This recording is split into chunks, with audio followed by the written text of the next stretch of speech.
Frogs. We all know of these slimy, finicky creatures, jumping to and fro across swamps and parks alike. Perhaps some of you have frogs in your backyards, keeping you up with their incessant ribbits and croaks. However, take a closer look at these frogs. You'll quickly notice something interesting. The majority of grown frogs are either female or extremely feminized.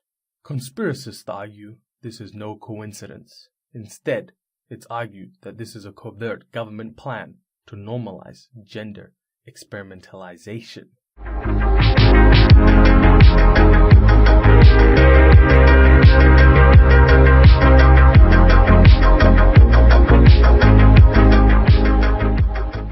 Hello fellow conspirators and welcome to our channel, Conspiring Conspirators. Subscribe and share if you haven't. Enjoy!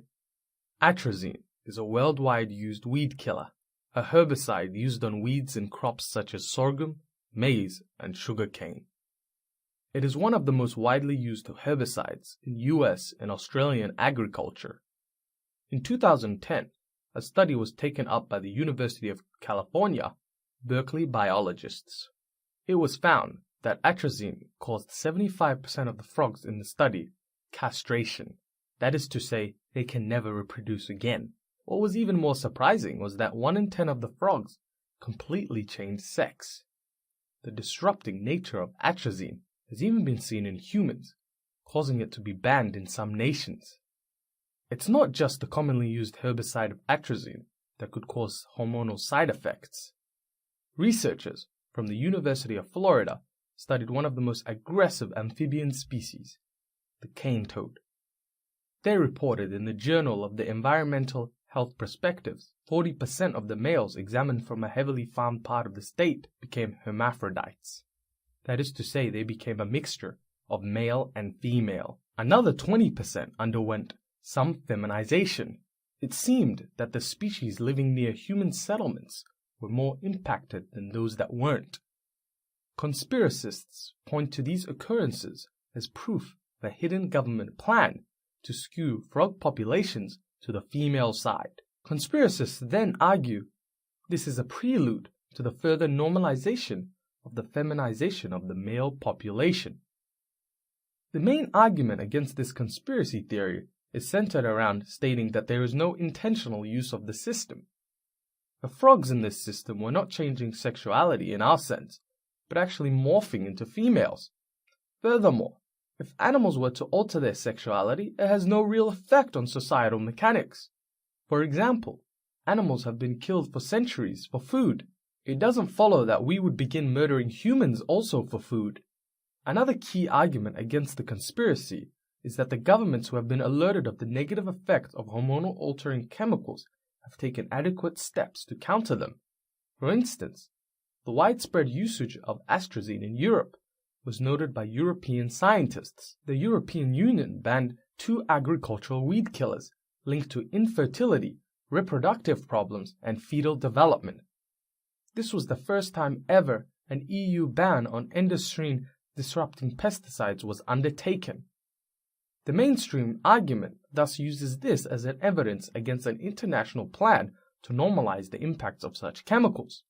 Essentially, the mainstream argument states that the effect of pesticides are inadvertent and not planned by the world government, mainly because there is no reason for a government to do this. However, they do contend that frogs are inadvertently being feminized. Alright guys, now let's head over to our con scale. If you're not familiar with our con scale, you can read up on it through our previous videos. The Y section here is quite iffy. Why would any government try to inject chemicals into its populace? A society with no men would be self-detrimental. Hence, I would grant the Y section a 3 out of 10. However, such a plan can be easily implemented region-wide. If frogs can be, quote, accidentally impacted, it's a small step from frogs to humans. Thus, I would give this section a 7 out of 10. As for the who benefits section, the government does not benefit from the destruction of males in a society. In fact, males are well represented in all governments. Hence, I would grant this section a 2 out of 10.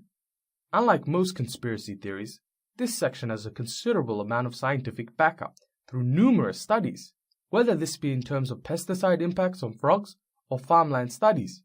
Hence, I grant this section an 8 out of 10. Okay, let's recap both our arguments on the screen. The mainstream claims that since there is no incentive to change the sex ratio in human society, the conversion of males to females in the frog population is simply a coincidence. However, conspiracists argue numerous studies have been done on the negative hormonal impacts on frog populations. Thus, conspiracists argue this is a prelude to the further normalization of the feminization of the male population. Both arguments have their merits, however, the former is stronger. Incentive is the first step towards a plan. Therefore, I give the argument section a 4 out of 10. This grants us a 4.8 out of 10, which is once again a borderline fail on the con scale. Here at Conspiring Conspiracists, we also want to highlight that Alex Jones is technically correct. Thus, in courtesy of Alex Jones, just watch this. You think I am like shocked by it, so I'm up here bashing it because I don't like gay people? I don't like them putting chemicals in the water that turn the friggin' frogs gay. Do you understand that? Serious crap. I'm sick of being social engineered. Alright guys, hope you enjoyed our video. What do you think about this conspiracy theory? Do you disagree with our scale?